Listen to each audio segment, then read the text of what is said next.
by a couple wonderful guests. I'll just start it off. All right, hello everybody. Welcome to our third installment of our concurrent enrollment series. Today we are joined by two fantastic people, Jennifer Zinth, founder and principal of Zinth Consulting, and Terry Lambert, the director of curriculum innovation initiatives and transfer pathways for Ball State University. We are here to do our third webinar, Indiana's Blueprint for Strengthening Dual and Concurrent Enrollment Pathways. My name is Jonathan Nichols. I am the Stakeholder Engagement and Convening Assistant Manager at MEC. Sorry, I think it's been changing around a little bit. I've been at MEC since December. I'm filling in today for Jenny Parks, who could not be here today as she is traveling. But that's all right. We're going to continue with these fantastic webinars. Just a few notes kind of as we move into this webinar. First, we are recording this conversation and we will post this to MEC's website after the presentation. Throughout the presentation, we do welcome questions. Please use the question and answer box on the webinar, and we will either answer them throughout the presentation or we will circle back and answer them at the end for Q&A. We do have a designated section for Q&A at the end of the webinar, so please stick around and feel free to ask even more questions there. And then after this webinar, please make sure to take our survey at the end so we can continue to improve these webinars for future presentations. And for this webinar, I am going to now pass it over to Jennifer to kind of take us away.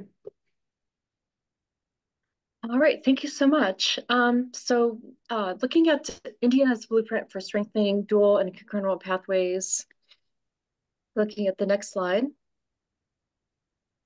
Yeah, so I understand this will be recorded. Going on to slide 3 about us.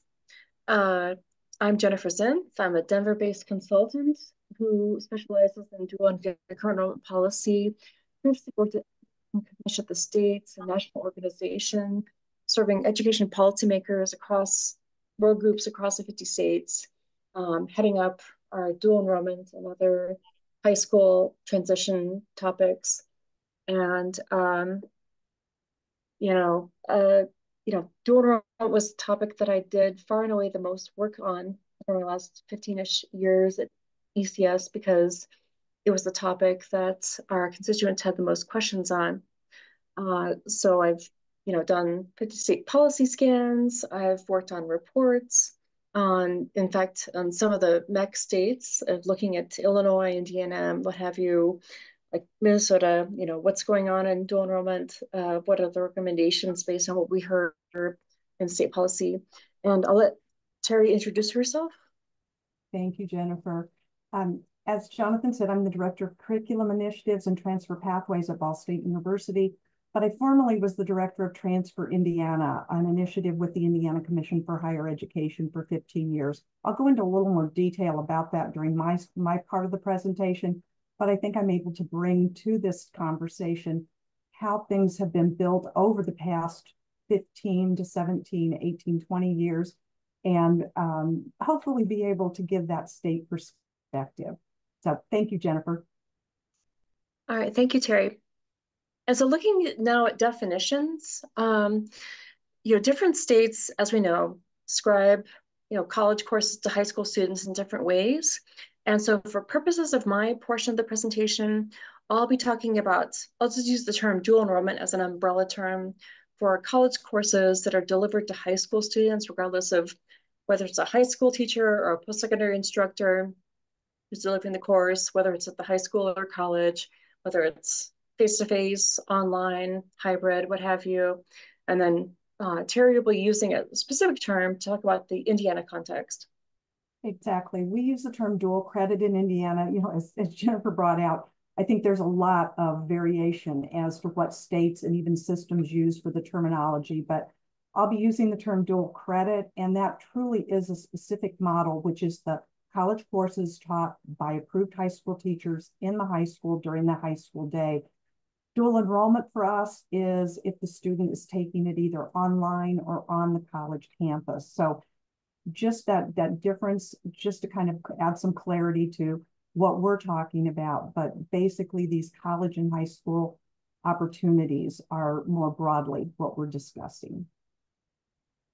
All right, thanks, Terry. And so just got a quick overview of where we're headed today.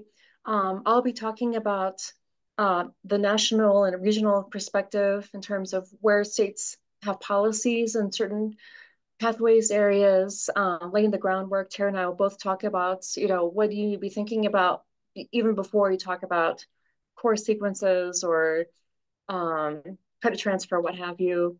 And then I'll hand it over to Terry. Terry, do you have any thoughts on this? I think the prior slide, we just kind of brought out that the Indiana pathways, what we're going to really focus on today is something you're going to get really tired of hearing from me, intentionality. But I think it's so important when we're talking about pathways.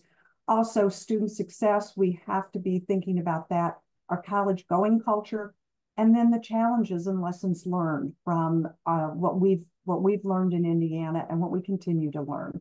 So, and then we'll, as Jonathan mentioned, we'll finish out with some Q&A, hopefully to be able to answer your questions, see how some of the work that we've been doing could be applicable to your state or system. Thanks, Terry. Yeah, so, first of all, we're going to kick off with the action steps, like what groundwork do we need to establish before we dive into the content. So, as I mentioned, the first one is something that we wanted to add in terms of states really need to establish meaningful course sequences, not just, allow these quote unquote random acts of dual credit, and then make sure that credits actually transfer and apply, look at advising and navigational supports, look at FAFSA completion before high school graduation. And we'll spend most of the time talking about the first 2 to 3 bullets and spend a little bit less time on the last 2, especially because our friends from NASEP are going to be talking with us, I think it's July 31st, about ensuring quality in dual enrollment offerings. And so we don't want to, steal any of their thunder. They're going to do it better than we can. But yeah. So, so I just wanted to emphasize, and I asked Terry to jump in where she can, that it's not, when you look at these options, course availability, course sequences, nav supports, whatever, it's not just like a, one or the other. Like, all of these things are necessary because, for example, and this is just a limited set of examples, but for like if you have meaningful course sequences without guaranteed transfer, if you have credit transfer without good advising, if you have you do have advising and navigational supports, but the courses are not necessarily on the same par as a college courses being delivered to regulated matriculated students, then it's a great disservice to students, and it's also creating more problems for students than the policies that preceded them. People were like, well, this is supposed to be leveling the playing field, but my child went to college, took English 101 as a high school student, and now has to repeat English 101. Why is that? Especially for students who are, low income, what have you, and they can't necessarily afford to retake a significant number of courses. Exactly, Jennifer. And I think, the bubbles in the green are all really good things. They're things that we know work. These are things that are truly important for dual enrollment, dual credit programs to be successful. But I think when you look at the ones in the yellow, it's the level of those things. It's not just checking the box that you have it, but how rigorous is it? How deep do these programs run, these policies run, or legislation runs? So I think we see the negative of what can happen, but I think what we'd like to focus on today is truly the positive, that if these are in place and you're really strengthening them, what great results we can see our students will have. Yeah, perfectly said. So looking now at making good on our promises, we've touched on this a little bit before, but we really need to think about our policies rather than just saying, you know, we're equity minded, we want all students to succeed, excuse me. Um, like, you know, taking it a step back, what if if going to the next slide, please. You know, I'm from a background where I honestly don't know what dual enrollment is, what the benefits are. I don't understand how credit works or credit transfer, I mean, works.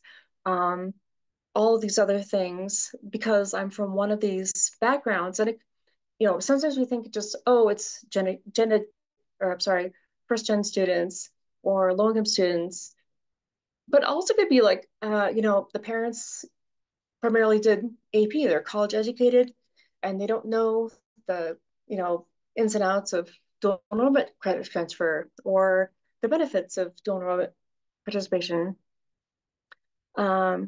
So really need to think about how, if I'm the parent or student walking into this, or I'm even teacher, counselor, you know, advising a student into this, is it really clear what courses a student needs to take, what a student or their family needs to do in order to fully take advantage of these and make sure that they're not duplicating courses that are not necessary or um, you know, taking courses that, you know, are going to be elective courses. Terry, do you have anything to add on that one? No, I think you've really hit it. I think we do sometimes feel like that we're concerned, as we should be, about first gen. But I think dual credit, dual enrollment is a very complex topic. And we really need to try to communicate the best we can and help all of our constituents navigate it. Yes, thank you.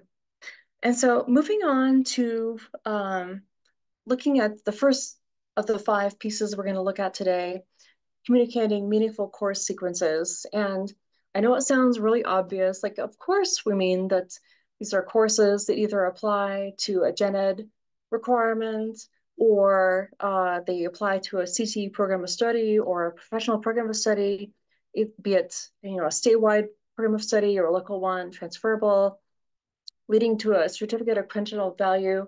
However, looking at the next slide, it's not as, I mean, if you look at the state policies, it's not as obvious. I mean, it sounds obvious when you say it, like, hey, you know, we should do this, of course. But when you look at these policies, you know, they say, oh, you can take these gen ed courses, but there's not really a map set out for students and families, counselors, others to specify which courses apply to which programs of study. And so we're really doing a disservice to students and families when we don't delve into that level of detail. And so when we do set meaningful course sequences, we not only maximize the use of funds from the state, school district, um, family and students, if we're looking at programs that where families are required to pay some of their tuition or other costs, but also looking at student time. You know, are students going to complete their program of study earlier or be able to double major where they could just do a single major before? Um, and how are we reducing costs and time to a degree? And so looking now at I'm sorry. So the policies, I'm sorry, going back to, yes, thank you. So when you look at state policies across the 50 states, there's a wide spectrum from very local control, where states say, let's just let local partnerships between school districts and institutions establish some partnerships, or I'm sorry, course sequences to local control, like in Ohio, where they say that every school district must establish, you know, certain credit number courses that apply to a local program of study to state set. For example, in North Carolina, where they're very explicit. And I understand you're going to get these slides later, where there are gen ed requirements for specific degrees, engineering, gen ed, teaching, fine arts, what have you, as well as parameters for CTE programs of study. And then Terry will be talking about, in a hot minute, about some of the specifics that how Indiana is approaching this. And so I think that when we're talking about meaningful course sequences, there are questions that states and systems need to ask themselves. And the first one would be, what parameters does your state or system establish on the types of either CTU courses or entry-level gen ed courses that could be offered to dual credit? It's just like a, broad set of courses, or are we communicating to students, families, counselors, others, that there are specific courses that should be applied? Next slide, please.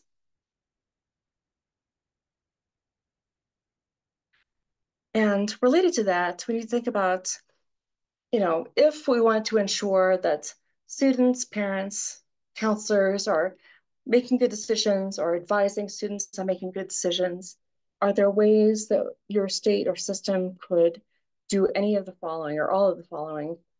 Creating parameters to, define what a meaningful course sequence looks like for those students who may not know that not every English course, not every math course is going to apply in the same way towards a program of study, a major, what have you, or, kind of guide students towards course sequences that meet degree requirements to the extent that those have been set in state policy, or communicate,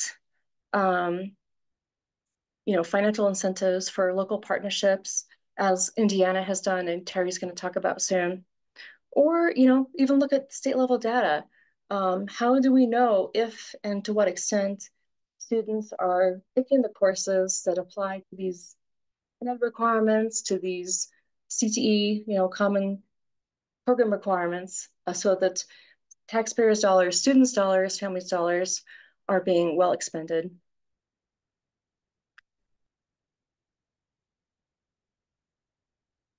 So looking now to, next slide, please. The next question, aligning and promoting credit transfer. We talk a lot about credit transfer, but I think we really need to drive home that it's not just credit transfer, it's transfer and applicability, because, we can transfer all the courses we want, but if those courses don't actually apply to a student's gen ed requirements, major program of study, then it's really doing a disservice to students. We're miscommunicating the value of doing concurrent enrollment high school or dual enrollment. I hear sometimes that, oh, this can't be done for CTE. It's only for gen ed courses. We can't possibly transfer courses statewide for CTE. But actually, there are some states that have figured this out, and Terry's going to be talking about how Indiana has done this. But I just want to also acknowledge that there are sometimes post-secondary governance structures that stand in the way of being able to guarantee the transfer and applicability of courses across, institutions and systems. So looking at the next slide, please. So some approaches include, and there's more ways than this that states are guaranteeing transfer and applicability.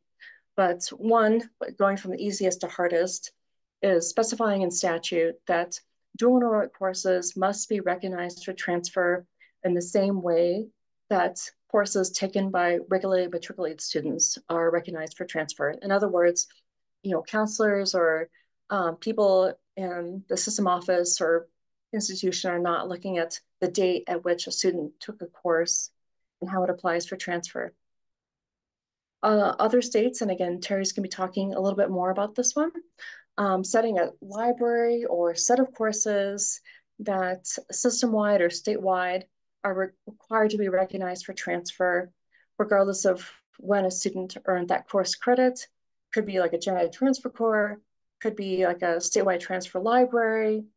And then there are other states, and again, Terry's going to talk more about this one, where they create incentives for institutions to offer and for students to enroll in courses that apply to gen ed requirements or CTE, program of study requirements, and also apply the high school graduation requirements. So everybody wins. Like everyone's getting the best bang for their buck.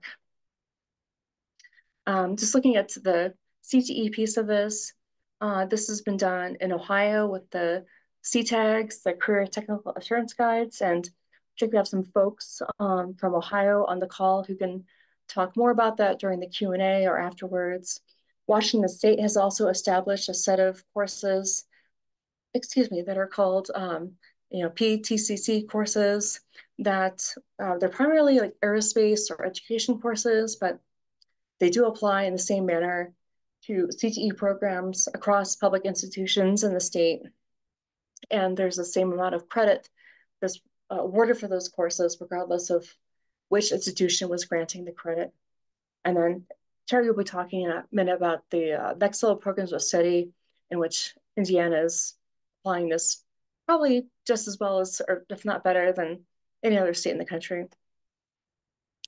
And so looking now at credit transfer and applicability, a couple questions. If you're from a state or system office, or you're advocating for state or system office change, things you can ask yourself, like, what leeway does your state or system allow colleges and universities for awarding transfer credit, requiring post-secondary credit to be awarded in the same way as transfer credit earned by adult students?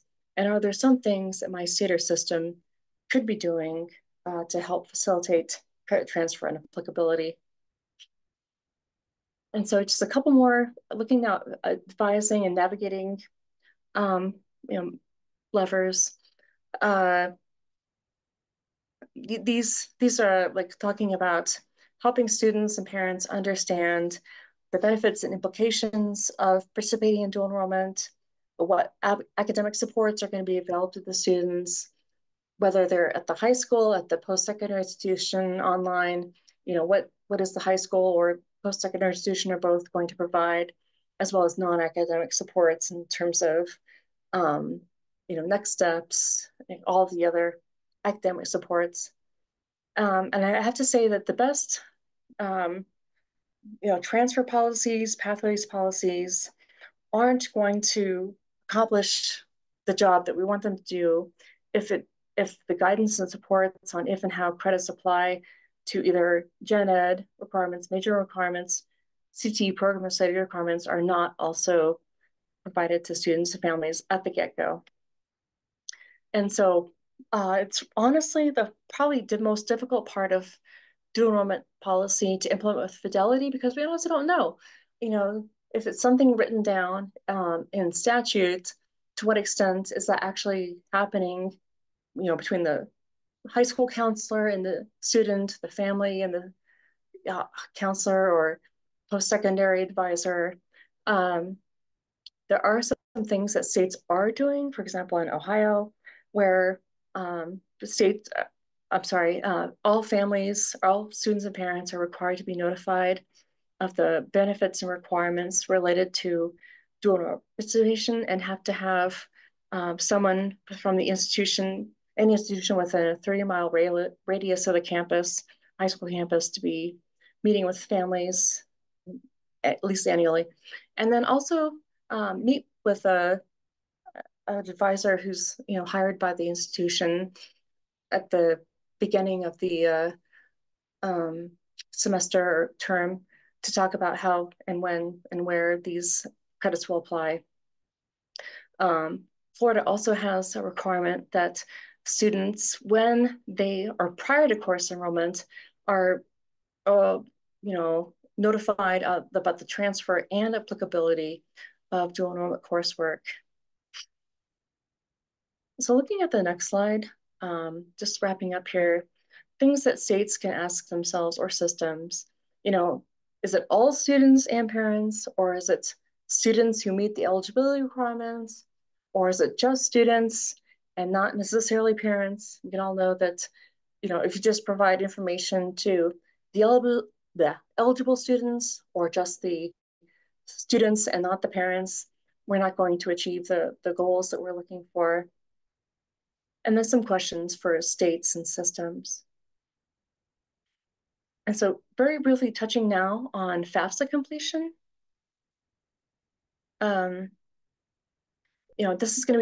This was touched upon earlier, and Terry's going to touch upon this later, but we're seeing that FAFSA completion is increasingly related to high school graduation requirements, where it's, specified that among all the Carnegie unit requirements or others, students are required to complete a FAFSA application.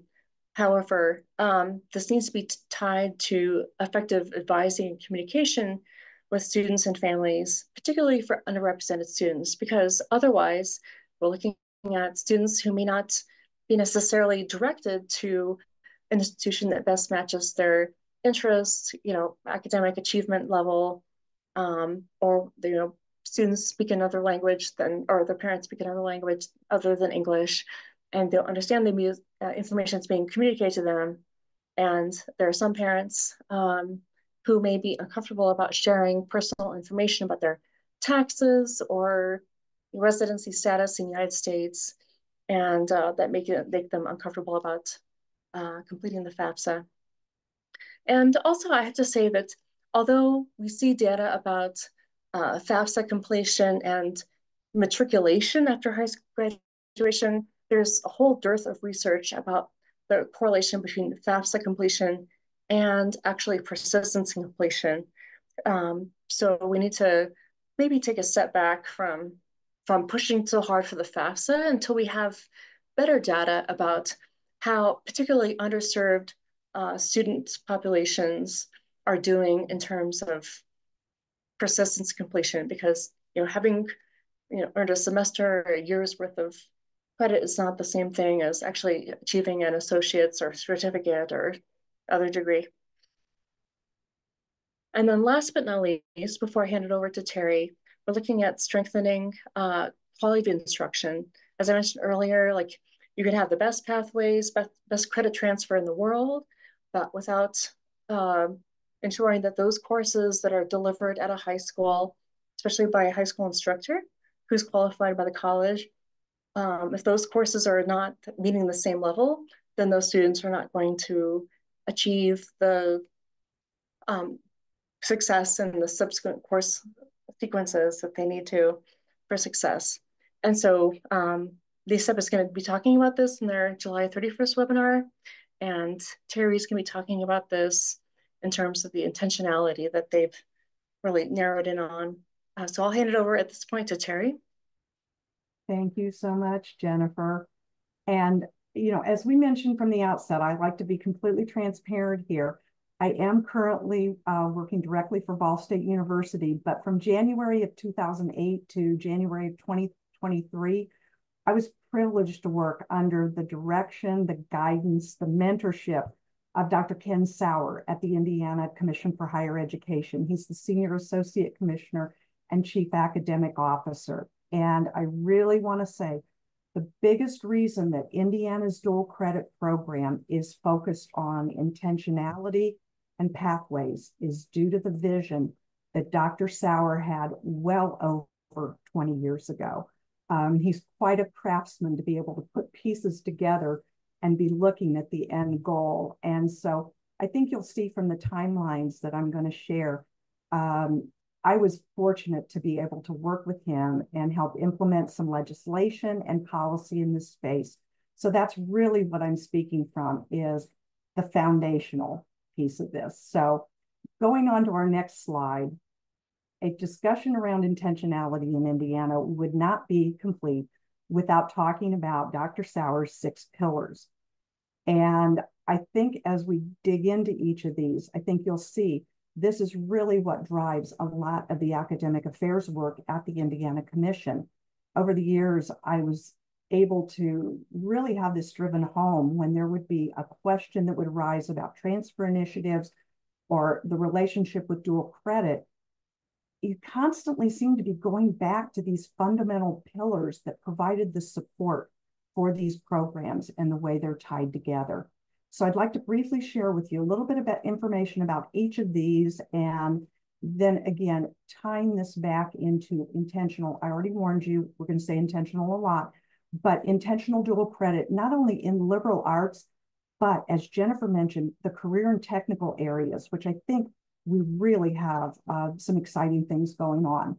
So Jonathan, let's go ahead and hit legislation first. And there's a lot going on in this slide, but I'll kind of break it down just again, give you some landscape of how things are done in Indiana. 2005, almost 20 years ago, the core transfer library was legislatively mandated. And this is our course-to-course transfer in Indiana. 88 courses, they're going to apply towards meeting the general education degree requirements in the same way as the receiving institution's equivalent course. So this is, many to one, one to many, it's bilateral. And all of our public institutions are mandated to do this. But I'm really proud to say in Indiana, we have 6 private institutions that have said, we want to be a part of this. We see the value of it. And more are even interested. In 2006, the lens began to get a little more focused on dual credit. And this is where legislation was passed to have all high schools offer at least 2 dual credit courses and 2 advanced placement courses. I think it was with the best intentions and with kind of the lens of equity and access that this happened. But over the years, we saw this almost became a checking of the box at some high schools, and rather than really the substance or the intent that it was meant to have. Then in 2010, more legislation around the advanced placement courses and exams. This was for public post-secondaries to provide meaningful college credit for students when they're matriculating with a score of 3 or above. I think a lot of states had legislation going on around that time to ensure that students were getting courses that were applying appropriately to their either general education or their degree programs through success in the AP exam. Then in 2012, something extremely pivotal in the state of Indiana. This was the development and the legislative mandate of the Indiana College Core. What makes the Indiana College Core a bit unique is rather than just pulling from courses out of our core transfer library, this was based on competency areas. So all of the institutions agreed upon 6 competency areas. The total core consists of 30 semester hours of credit, and when completed, transfers as a block, and then counts as satisfying the core equivalent at receiving institutions. So this is really our version of block transfer. And again, all public institutions are required to do that. It was a very quick turnaround because then in 2013, the sister legislation went through for our transfer single articulation pathways degree programs. And what these are where an associate degree earned at, and again, some landscape of Indiana, we have Ivy Tech Community College, the statewide system. We also have Vincennes University that offer a number of associate degrees. So when students earn their associate degrees from either one of those institutions, then they are able to seamlessly transfer these towards a corresponding bachelor's degree program at the 4-year institutions. Again, these are based on competencies, and a tremendous amount of work has gone into them and continues to go into them. But the Indiana College Core is embedded in those first 2 years or all of those associate degrees. And that's really important for our dual credit students who are earning the Indiana College Core while they're in high school. Fast forward a little bit to 2023, where we did have the FAFSA legislation and requiring all high school seniors to file a FAFSA or opt out in some way. And then in 2024, legislation requiring all Indiana high schools to offer or make available the Indiana College Core. So these are some of the current things. So as you can see, there's been a lot of legislation in this space. But you may wonder, okay, well, how does this work with dual credit, dual enrollment? So that's where our next pillar comes in, policy. And this is pivotal, Jennifer mentioned this, and I don't think we can stress it enough. In Indiana, all of our transfer legislation and policies were written to apply to dual credit courses, understanding these are high school students, but they are taking college courses. So it ensures, back to transfer is not enough. We've got to have applicability of these courses. And what that does is it encourages not only completion of credentials, but stackability of credentials, back to the Indiana College Core being embedded into the transfer single articulation pathways, having these all work together lockstep.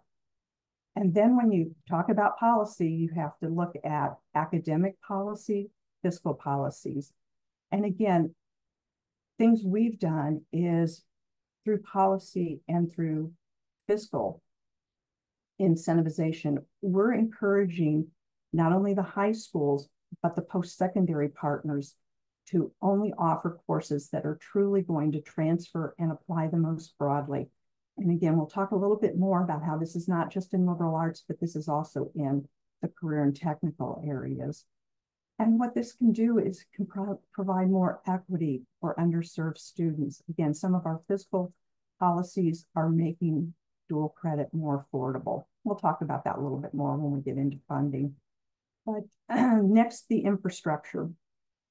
And really, this list is, you're going to look at this and go, yeah, it's a whole bunch of lists of groups that meet together. But I think the important thing is to know that there is an infrastructure of committees, of groups that are working together, that are communicating. And that is so critical, because what we want to make sure you understand that within these groups, they're, depending on the group, legislators, policymakers, transfer and dual credit representatives from all of our state post-secondary institutions and some of our private Indiana colleges and university. Post-secondary faculty are involved, high school administrators are involved, and then we have some outside entities, educational organizations beyond that, that we include, because this is all about ensuring the right people are in conversations and that we can see these dual credit issues in a variety of perspectives. It's deep, it's varied, and we want to make sure that it's a holistic conversation. So, funding. Can't have a conversation without talking about funding. And Indiana's legislature has been so supportive and generously funded these dual credit programs for years through a line item allocation. And so what that allows for is that allows for reduced tuition and provides support back to the post-secondaries because of that reduced tuition. And then free tuition, of course, for our students that are qualifying under the free and reduced lunch lens. So really trying to make these as affordable to families. And again, you'll see in a little bit, these are reeled in. It's not every dual credit, but these are very specific back to transfer and applicability. There's also certificate completion funding back to our 2 years in 2-year institutions. So they have a great deal of large piece of the dual credit program. And again, opportunities for short and long-term credential completion. At the onset of the pandemic, there was a summer program and we named it Crossing the Finish Line. This was developed through ESSER dollars. What we saw were there were going to be a lot of dual credit students that weren't going to get the credit because everything went virtual and they were unable to finish. So by waiving or providing tuition at a greatly reduced rate, it really rose up from the need for these students to be able to complete their credentials, their courses, therefore their credentials. And it's been so successful that the legislators stepped up after the ESSER funds went away and again, appropriated funds enabling students to complete those last few courses they need to earn a credential. Recently, our secondary schools have finally begun to receive funding through the state budget. These are incentives for dual credits earned. It's also for those students earning the Indiana College Core and or an associate degree. So that's getting ready to really take off, and our secondary schools are really excited about that. And then again, the state has stepped forward to provide funding to help our dual credit teachers earn their graduate courses and or degrees that they need to be able to continue to teach dual credit. We have a program called STEM Teach, and also Teach Dual Credit Indiana, which is interesting because a private funder came forth to provide funding for that. So again, we've been extremely blessed to have the amount of fiscal support, but we also see as you grow programs, you need more money. So that's going to be one of those challenges that we'll face in the future. The next thing is technology, and transferindiana.net's been around for a long time, almost 20 years. And that's really the official location for so much of the work that the commission does with our databases for transfer library, for our credit by exam databases, and more information about the Indiana College Core, the transfer singular articulation pathways. But the newer website, My College Core, was specifically developed to help dual credit students, parents, high school counselors make informed course-taking decisions. And I want to make a shout out to Jessica Barrett at the Indiana Commission, who this has truly been her passion. She saw it as a parent, the need to navigate this space. And she has just worked so hard with an amazing software developer to really create a tremendous tool. I hope you all link that and take a look at it. And the thing is, it's never stagnant. She is always seeing the next thing that needs to be done, the next thing to add. But I think what's exciting about this is it's helping students make those choices that are going to best apply to the potential either transfer single articulation pathway that they might be interested in, or potentially that meta major, making those right choices. And so I think we've really got some exciting things around that. So I get excited even talking about it. Then our Indiana e-transcript program, just quickly, we have a very strong program. Again, the state has provided generous funding for that. We can talk a little bit about that later. On to data. We know data is critical to aid in policy decisions. Any funding requests, you always have to have good data. The list here just shows some things that the commission collects, puts together reports, and I think just we're always looking at ways to gather more data and just see, are we making decisions that are really benefiting students? So then our next one, we're just going to kind of start talking about how these pillars can promote different things. What we've seen is the pillars truly support the intentionality, our pathways, and our student success. We're talking about the liberal arts courses and funding. We have a priority liberal arts course list, and this is a subset, again, building on the pillars, subset of the core transfer library, most transferable and applicable. Also, these are the courses that align well with the secondary course requirements. And most importantly, they meet those 6 competency areas so that students, if they're taking courses, can take those and have those meet, if they get the right 30-hour block, meet the Indiana College Core requirements. And so these are offered for no more than $25 a credit hour. Again, tuition is waived for free and reduced lunch. Also, they're offered at no cost by Ivy Tech Community College and some of our 4-year institutions. So we'd like to see more of that, again, making it more affordable, especially for our families that have tight budgets, but not quite in the free and reduced lunch category. And then Jennifer referred to our next level programs of study. These are our sequence of courses that are in the career and technical areas. What makes these, again, I think a bit unique is with the redesign of Perkins and everything, the state really dug in and said, how do we ensure that we have programs of study in these CTE areas that are going to lead to either workforce certificates, educational certificates, degrees, and viable employment. And so took a step back and looked at the competencies that were required at our two-year institutions. This is where some of that transferability and applicability came in. Our two-year institutions had to start aligning their courses to ensure the transferability and applicability. And then at that point, they were able to then build the high school courses. Over the past few years, we've seen also four-year institutions have been able to place some of their courses here because it's made perfect sense for them to participate in certain next level programs of study that were in areas that are going to require a four-year degree, such as business, some of the medical, some of those education. Some of those have been really important. So we continue to see those grow.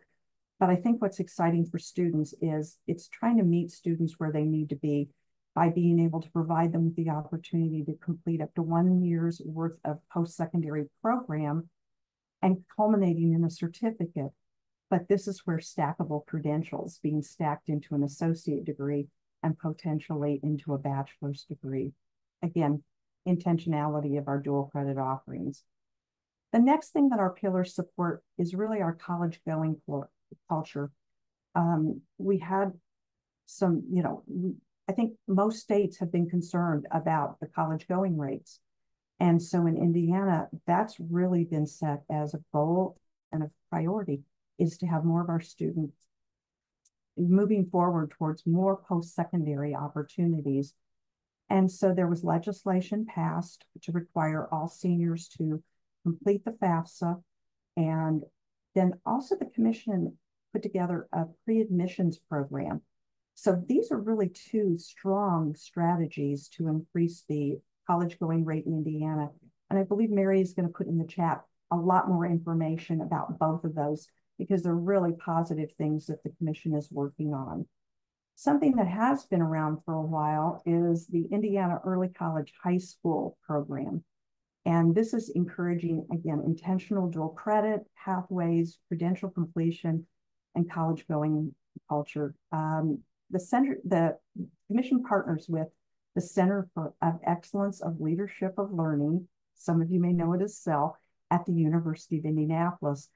And so schools that are interested in a more robust, focused dual credit program receive training, they're monitored, and then endorsed, working with the commission based on core principles. Again, there'll be a link in there that you can take a look at more of that information because it really is innovative and has made a huge, huge change in especially some of our rural and urban areas that have been able to focus in on having endorsed early college high school opportunities for students. The original idea was really the underserved population, and that continues to be.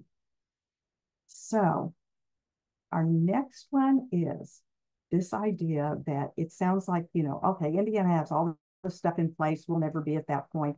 There's never a silver bullet. We all know that. There's so much more in this space. And so I think looking at some of the challenges, and again, I don't think these challenges are really unique with Indiana, but I think as dual credit programs in the state continue to grow, I think we see there's going to be capacity issues. There's going to be, this diversity, equity, and inclusion always there. And then, how do we explain things? We've got to educate our constituents. I saw one of the questions, how do you explain gen ed or undistributed credit? That's a huge question. And it's truly a broad question. So complexity and cost of ordering transcripts. There's a lot involved in this space. And so some of the lessons learned, I think we find that, there's, I think that's maybe the next slide. The idea that we have to be really cautious about our goals. I think there's, needs to be strategic alignment, and there's a lot of different things we need to look at. But if you think about the why are you trying to fix a problem? Are you trying to encourage something? Make sure that you answer that why. And then you've got to have guidance and consistent implementation, or even with the best goals, they'll fall flat. Unintended consequences. Jennifer talked a little bit about that we have to make sure that things are aligned within the current policies and systems so that we're not setting ourselves up for failure. And worst of all is really this idea of unfulfilled promises to students, to families. They're disappointed. And when you fall short of expectations, we all know how quickly bad experiences can be shared and then start to question the value of your entire system or program. So in our last slide, I think just this idea of final thoughts, back to our pillars, but this idea of always trying to remain focused on the student, what their outcomes are, what their success is. And the bottom line, the space is always changing. You can never sit back and just say, yeah, we got it going. Everything's good. It's always changing. So you really have to anticipate what's the next thing down the road that we need to be focused on. So at this point, Jennifer and I would be thrilled to field some questions. Jonathan, you want to ask them, or do you want us to check the Q&A? I got some good ones for you. Okay. One recent one that I think is a very good question. I would credit, but it was an anonymous attendee.